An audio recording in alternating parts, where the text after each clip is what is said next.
కూటమికి సాయి ప్రసాద్ రెడ్డి సవాల్. దమ్ముంటే సింగిల్గా పోటీ చేయండి. ఆదోని మాజీ ఎమ్మెల్యే సాయి ప్రసాద్ రెడ్డి కూటమి నేతలకు ఘాటైన సవాల్ విసిరారు. వైసీపీకి 11 సీట్లు మాత్రమే వచ్చాయని హేళన చేస్తున్నారు. 3 పార్టీలు కలిసి పోటీ చేసి 60% ఓట్లు తెచ్చుకున్నారు. అదే వైసీపీ సింగిల్ పార్టీగా పోటీ చేసి 40% ఓట్లు సాధించిందని అన్నారు. దమ్ముంటే 3 పార్టీలు విడిపోయి సింగిల్గా పోటీ చేసి గెలవాలని కూటమికి సవాల్ విసిరారు. ఆదోనిలో వైసీపీ ఆధ్వర్యంలో జరుగుతున్న డిఎస్సి అక్రమాల వ్యతిరేక దీక్షలో 3వ రోజు కూడా పాల్గొన్న సాయి ప్రసాద్ రెడ్డి 16,000 మంది డిఎస్సి అభ్యర్థులకు వైసీపీ వ్యతిరేకం కాదని, స్పోర్ట్స్ కోటాలో అక్రమంగా కొంతమంది చొరబడిన అంశంపైనే తమ పోరాటమని స్పష్టం చేశారు. అభ్యర్థులు బహిరంగంగా తమ సమస్యలను చెప్పాలని, వారి తరఫున తాము పోరాడతామని తెలిపారు. పార్టీ కోసం తమ పనులు వదులుకుని వస్తున్న వారే మా పార్టీ కార్యకర్తలని, కార్యకర్తలపై సాయి ప్రసాద్ రెడ్డి ప్రశంసలు కురిపించారు. స్థానిక సంస్థల ఎన్నికలు సజావుగా జరుగుతాయన్న నమ్మకం లేదన్న సాయి ప్రసాద్ రెడ్డి, జగన్మోహన్ రెడ్డి గురించి కొందరు హేళన చేసి మాట్లాడుతున్నారని, మేం విడిపోతే ఓడిపోతామని మీలో భయం పుట్టించింది జగన్, గుర్తుపెట్టుకోండి అంటూ కూటమికి ఘాటు హెచ్చరిక చేశారు. మీరు 3 పార్టీలుగా 60% ఉంటే మాకు ఒక పార్టీకే 40% మద్దతు ఉందనేది కూడా గమనించాలని చెప్పేసి మేము చెప్పడం జరుగుతూ ఉంది. మీకు ధైర్యము దమ్ముంటే సింగిల్గా పోటీ చేయండి. ఏది ఉన్నా కూడా సింగిల్గా పోటీ చేసినప్పుడు ఏదైతే మీకు మీ పార్టీ పరంగా 11 సీట్లు వస్తాయా 10 సీట్లు వస్తాయా అనేది కూడా మీకు తెలిసిపోతా అని చెప్పేసి నేను చెప్పడం జరుగుతూ ఉంది. ఇప్పుడు అధికార పార్టీ నాయకులు ఏ విధంగా చేస్తూ ఉన్నారంటే గ్రామాల్లో కూడా బలవంతంగా మన పార్టీ వైపు ఉన్న వాళ్ళని వాళ్ళ పార్టీలోకి తీసుకోవాలని చెప్పేసి ప్రయత్నాలు చేస్తూ ఉన్నారు. ఈ ఎలక్షన్లు కూడా సంస్థాగత ఎలక్షన్లు కూడా సక్రమంగా జరుగుతాయని ఆలోచన లేదు మనకి. ఏదున్నా ఈ పరిపాలన చూస్తూ ఉన్నాం కాబట్టి పరిపాలన ఏ విధంగా జరుగుతూ ఉందో అదేవిధంగా రేపు సంస్థాగత ఎన్నికల్లో కూడా ఉంటాయని చెప్పేసి, ఉన్నా ధైర్యంగా ఎదుర్కొనే పరిస్థితి మనం ఉండాలని చెప్పేసి, ఏదున్నా కూడా ఇలాంటివన్నిటికి కూడా మనం సపోర్ట్ చేయాలంటే మన పార్టీ బలంగా ఉండాలని చెప్పేసి కూడా నేను తెలియజేస్తూ ఉన్నాను. ఇంకా ఈ రోజు పోలే, ఇంకా 3 ఏళ్ళ పరిపాలన ఉంది. ఆ 3 ఏళ్ళ పరిపాలనలో ఇంకా రాష్ట్రం ఏ విధంగా పోతుందో ఎటు పోతుందో తెలియదు. ఎందుకంటే ఇప్పుడుండే పరిస్థితుల్లో ఎక్కడ చూసినా కూడా 2 ఏళ్ళ పరిపాలన అభివృద్ధి లేదు. 3,60,000 కోట్ల అప్పు తెచ్చాడు. ఏ విధంగా సంక్షేమ కార్యక్రమాలు కూడా అదరాబదరాగా ఏదో ఇవ్వాలంటే ఇచ్చిన పరిస్థితి కూడా ఉంది. మళ్ళీ ఈరోజు నిరుద్యోగ వృత్తి ఎందుకు ఇలా అని చెప్పేసి అడిగితే దానికి సమాధానమే లేదు. ఇక ఇది మూడోసారి అంటే కూడా 36,000 అంటే కూడా దాదాపుగా 1,08,000 కోట్ల 1,08,000 అవుతుంది ఒక వ్యక్తికి. మళ్ళీ ఇప్పుడు మన జీవన్ అడ్వకేట్ గారు చెప్పినట్ల ఈ 3 ఏళ్ళు ఒకటేసారి ఇస్తారా లేకపోతే అవన్నీ వదిలేసి ఇప్పుడు ఇస్తారా అనే దానికి కూడా సమాధానం చెప్పాలని చెప్పేసి కూడా చెప్పడం జరుగుతుంది. ఇంకా ఫీజు రీఎంబర్స్మెంట్ కూడా అదే ఉంది. దాదాపుగా 9,000 కోట్ల బకాయిలు పడ్డాయి. ఇప్పుడు ఏ విధంగా ఉన్నా యజమాన్యాన్ని బెదిరిస్తూ ఉంటారు. ఆ యజమాన్యాన్ని బెదిరించి ఈ ఫీజు రీఎంబర్స్మెంట్ ఇవ్వకపోతే ఏం చేస్తా అంటే ఎగ్జామ్ అప్పుడు యజమాన్యం అంతా కూడా మాకు ఫీజు కట్టండి, కడితే మీకు ఎగ్జామ్ హాల్ టికెట్లు ఇస్తాం లేకపోతే ఏమని చెప్పేసి పరిస్థితి వస్తుంది. అంటే ఇది ఈ విధంగా ఈరోజు ఎందుకు వచ్చిందనేది ఇప్పుడు చెప్పే విషయాన్ని తెలుగుదేశం పార్టీ వాళ్ళు సమాధానం చెప్పాలని చెప్పేసి చెప్పడం జరుగుతుంది. ఇంకా సిలిండర్ల విషయంలో వదిలేస్తాం, అదేం గాలికి వదిలేసాం.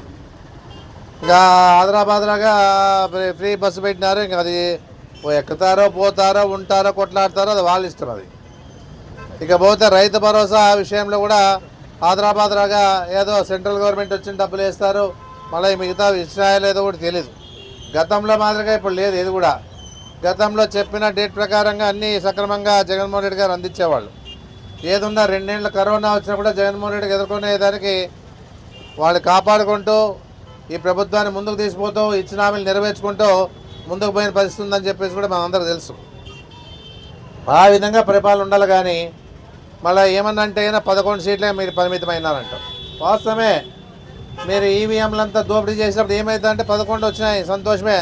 అది మర్చిపోతూ ఉన్నారు. 11 సీట్లు అంటున్నారు కానీ 40% ప్రజల మద్దతు ఉందని చెప్పేసి మర్చిపోతూ ఉన్నారు. మేమంతా కూడా 40%, మీరు 3 పార్టీలుగా 60% ఉంటే మాకు ఒక పార్టీకే 40% మద్దతు ఉందనేది కూడా గమనించాలని చెప్పేసి మేము చెప్పడం జరుగుతూ ఉంది. మీకు ధైర్యము దమ్ముంటే సింగిల్గా పోటీ చేయండి. ఏది ఉన్నా కూడా సింగిల్గా పోటీ చేసినప్పుడు ఏదైతే మీకు మీ పార్టీ పరంగా 11 సీట్లు వస్తాయా 10 సీట్లు వస్తాయా అనేది కూడా మీకు తెలిసిపోతా అని చెప్పేసి నేను చెప్పడం జరుగుతూ ఉంది. జగన్మోహన్ రెడ్డి ఎదుర్కోలేకే కదా ఇవన్నీ చేస్తూ ఉండేది. జగన్మోహన్ రెడ్డి ఎదుర్కొనే ధైర్యం మీకు లేదు కాబట్టి ఈరోజు 3 పార్టీలు కలిసి ఓపెన్గా పవన్ కళ్యాణ్ చెప్పినారు, మాకు మూడు పార్టీలు కలిస్తేనే జగన్మోహన్ రెడ్డి మేము ఎదుర్కోగలమని చెప్పేసి. ఏదున్నా కూడా అందరికీ తెలిసిన విషయమేది. ఏదున్నా కూడా ఎప్పుడు కూడా జగన్మోహన్ రెడ్డి పార్టీ సింగల్గానే పోటీ చేసే ప్రయత్నం చేస్తుంది. అదే చంద్రబాబు నాయుడు అంత సీనియారిటీ ఉంది. మళ్ళీ రామారావు గారు వెన్నుపోటు పొడిచి ఇది గొడ్డల పార్టీ అంటారు, మీది వెన్నుపోటు పార్టీ కాదా మీది? మాది గొడ్డల పార్టీ అంటారు. ఎన్ని రకాలు లేదు, బూడిద పార్టీ మీది, వెన్నుపోటు పార్టీ మీది, ఎన్ని రకాలుగా చెప్పచ్చు అంటే చెప్పచ్చు. అంటే మాకు సంస్కృతి ఉంది, మాకు సంస్కృతి ఉంది కాబట్టి పార్టీల పరంగా తెలుగుదేశం పార్టీ వైఎస్ఆర్సీపీ అని చెప్పుకుంటాం. కానీ ఆ పార్టీ గొడ్డల పార్టీ ఈ పెన్నుపోటు పార్టీని ఎప్పటి మాట్లాడలే మన వాళ్ళు ఎవరు కూడా. ఏదున్నా కూడా అవి మాట్లాడిన ఉపయోగం లేదు. మనం ఏం చేస్తున్నాం ప్రజలకని చెప్పేసి మీరు ఒకసారి మీ ఎదమీ చేసుకొని ఆలోచించండి అని చెప్పేసి నేను చెప్పడం జరుగుతూ ఉంది. ఏదున్నా కూడా 14 ఏళ్ళ పరిపాలనలో ఆదోన్లోనే మాట్లాడదాం. ఆదోన్లో 14 ఏళ్ళ పరిపాలన అప్పట్లో ఏదైనా ఒక్కటైనా ఆదోన్ డెవలప్మెంట్ విషయంలో చేసినారని చెప్పేసి అడుగుతా ఉన్నాను నేనంతా కూడా. ఏదన్నా రాజశేఖర రెడ్డి గారు ఉన్నప్పుడు, జగన్మోహన్ రెడ్డి గారు ఉన్నప్పుడు ఏదైనా డెవలప్మెంట్ కనపడిందంటే అంతేగాని ఈరోజు మీరు ఏమి చేసింది లేదు ఆదోనికి అని చెప్పేసి మనం చెప్పడం జరుగుతుంది. జగన్మోహన్ రెడ్డి పరిపాలనలో 17 మెడికల్ కాలేజ్ తీసుకొచ్చినాడు, 6 నెలల కింద స్కూళ్ళు బాగా చేసినాడు, 4 నెలల కింద హాస్పిటల్ బాగా చేసినాడు, రైతు భరోసా ఇచ్చినాడు, ఫీజు రియంబర్స్మెంట్ ఇచ్చినాడు, అమ్మఒడి ఇచ్చినాడు, 18 ఏళ్ళకే 45 ఏళ్ళకే 18,000 ఇచ్చినాడు, పెన్షన్లు ఇచ్చినాడు. ఇప్పుడు పెన్షన్లు ఇచ్చేదానికి 2 ఏళ్ళ పరిపాలన అయిపోయింది.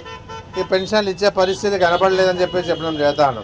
66 లక్షల పెన్షన్లు ఇస్తే ఈరోజు ఏం జరిగింది? 60 లక్షల పెన్షన్లు ఇస్తా ఉన్న పరిస్థితి ఉంది రాష్ట్రంలో. ఇంతకంటే దారుణం ఏమైనా ఉందని చెప్పేసి చెప్పడం జరుగుతుంది. సదరన్ క్యాంపుకు పోయిన వాళ్ళంతా వికలాంగులంతా కూడా బాధపడుతూ ఉన్నారు. మాకు ఏదో 6,000 రూపాయలు వస్తుంది, మేము సర్టిఫికేట్లు తీసుకున్నాము, ఆన్లైన్ ఓపెన్ కాలేదు, మాకు పెన్షన్ రావని చెప్పేసి అడుగుతూ ఉన్నారు. మళ్ళీ ఇవన్నిటికీ సమాధానం వాళ్ళతో లేదు. ఎంతసేపు అన్నా అమరావతి డెవలప్మెంట్ చేయాలా, అమరావతిలో పెట్టుబడులు పెట్టాలా, ఉన్నదాన్ని మావిగన్ అనేది జగన్మోహన్ రెడ్డి పెడితే ఆ మావిగన్ గురించి ఆలోచన చేసే పనిలే. అమరావతి ఎక్కడో ఒక ఏరియా తీసుకొని ఆ ఏరియాలోన డెవలప్మెంట్ కావాలంటే హైదరాబాద్ డెవలప్మెంట్ అయితే 60-70 ఏళ్ళు పడితే ఇది అమరావతి డెవలప్మెంట్ కాబట్టి ఎన్ని లక్షల కోట్లు పెట్టాలా, ఎంత మంది కోట్లు పెట్టినా అటు జరిగే పరిస్థితి కాదు. ఇప్పట్లో నిదానంగా స్టెప్ బై స్టెప్ అవుతుందేమో తెలియదు, కానీ చేసేవాళ్ళు ఉంటే ఇవన్నీ కష్టాలు పడే బదులు ఇన్ని లక్షల కోట్ల ఖర్చు పెట్టే బదులు జగన్మోహన్ రెడ్డి గారు మావిగాన్ అని చెప్పినారు. ఆ మావిగాన్ గురించి ఆలోచన చేసి ఆడ ఎయిర్పోర్ట్ ఉంది, రైల్వే స్టేషన్లు ఉన్నాయి, అన్ని రకాలుగా ఆఫీసులు ఉన్నాయి, ఏ రకంగా ఆలోచన చేసినా కూడా మంచి జరుగుతా అని చెప్పేసి నేను చెప్పడం జరుగుతాం. జగన్మోహన్ రెడ్డి మొదటి 3 రాజధానులు అన్నాడు. ఎందుకంటే ఎవరైనా మనం విడిపోతే మళ్ళీ ఇబ్బంది పడతామనే ఉద్దేశంతో మాట్లాడిన విషయం విషయమే. ఇప్పుడు ఆలోచన చేసినాడు మళ్ళా. ఏదున్నా కూడా ఇది జరిగే పని కాదు. ఏదున్నా మావిగాన్ అనేది బజలేపట్నం, విజయవాడ, గుంటూరు ఈ 3 జిల్లాలు డెవలప్మెంట్ అవుతుంది బాగా అని చెప్పేసి దాని ద్వారానే ఏదైనా మంచి చేద్దామని చెప్పేసి ఆలోచన చేసిన వ్యక్తిగా డబ్బు ఖర్చు లేకుండా మనకి రాజధాని ఏర్పడతా అని చెప్పేసి ఒక ఆలోచనతో ముందుకు పోయినాడు. ఎందుకంటే వయసు చిన్నదైనా చంద్రబాబు నాయుడు అంత అనుభవం లేకపోయినా, అంత 40 ఏళ్ళ ఇండస్ట్రీ లేకపోయినా జగన్మోహన్ రెడ్డి గారు ఒక వ్యాపారవేత్తగా అన్ని రకాలుగా ఆ రాష్ట్రాన్ని ఆలోచించే పరిస్థితి చేస్తూ ఉన్నాడు. ఏదన్నా కూడా ఇవన్నీ కూడా ఎవరికి ఎలాంటి సమస్యలు లేకుండా రాజధాని అయిపోతుంది. అందుకే 5 ఏళ్ళలో ఎందుకు చేయలేదు మీరు రాజధాని అని చెప్తారు. ఆ రోజుల్లో మొదట మీలాగా 20 ఏళ్ళ సర్వీస్ ఉండింటే జగన్మోహన్ రెడ్డి ఇప్పుడు చేసేవాడు. 5 ఏళ్ళ పరిపాలనలోన కరోనా తర్వాత ఏదేదైతే మన ప్రభుత్వానికి ఎంత ఆదాయం వస్తుంది, ఏ విధంగా మనం ఆదాయం సమకూర్చుకోవాలని చెప్పేసి ఆలోచన చేశాడు. కాబట్టి సీపోర్ట్ అక్కడ డెవలప్మెంట్ చేశాడు, ఏదో రకంగా అది వస్తుందని చెప్పేసి మెడికల్ కాలేజ్ చేశాడు, ఆదాయాన్ని సమకూర్చుకునే ప్రయత్నం చేశాడు. కానీ ప్రజల మీద భారం వేసేందుకు ప్రయత్నం చేయలేదు జగన్మోహన్ రెడ్డి గారు.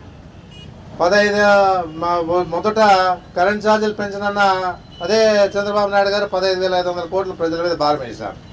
ఆ రోజుల్లో మేము గడపగడ పోతామంటే ఎప్పుడు అరాకొర కరెంట్ ఛార్జీలు పెడితేనే తెలుగుదేశం పార్టీ వాళ్ళు మనం ప్రశ్నించేవాడు. ఈరోజు ఒకటేసారి అధికారం వస్తేనే 15,500 కోట్ల కరెంట్ ఛార్జీలు పెంచి అడిగేవాళ్ళు లేరు. కాయగూరలు రేటు పెరిగినాయని చెప్పేవాడు. కాయగూరలు రేటు పెరిగినాయి, నూనె రేటు పెరిగింది, బియ్యం రేటు పెరిగినాయి, అన్ని రకాలుగా రేట్లు పెరిగినాయి. డీజిల్ రేటు పెరిగిందంటే ఆటోమేటిక్గా అన్నీ పెరిగిపోతాయి. ఈ వర్షాభావ పరిస్థితుల వల్ల ఈరోజు రైతులు ఎంత నష్టపోతూ ఉన్నారో మనం చూస్తూ ఉన్నాం. రైతుల పరంగా మాట్లాడే పరిస్థితి చంద్రబాబు నాయుడు చేయడు. ఎందుకంటే గతంలో రాజశేఖర రెడ్డి గారు రైతులకు ఉచితంగా కరెంట్ ఇచ్చేసి రుణమాఫీ చేసి వాళ్ళు ఏదో విధంగా కుటుంబాలు బాగుండాలని చేసే ప్రయత్నం చేసిన పరిస్థితి కూడా అప్పట్లోనే ఉంది. మళ్ళీ ఇప్పుడు ఉండే పరిస్థితుల్లో దాని గురించి ఆలోచన చేసేవాళ్ళు లేరు. జగన్మోహన్ రెడ్డి మళ్ళీ ఆలోచన చేశాడు. మళ్ళీ వచ్చిన తర్వాత వీళ్ళకి ఏ విధంగా చేస్తే బాగుంటుందని చెప్పేసి ఉద్దేశంతోనే రైతు భరోసా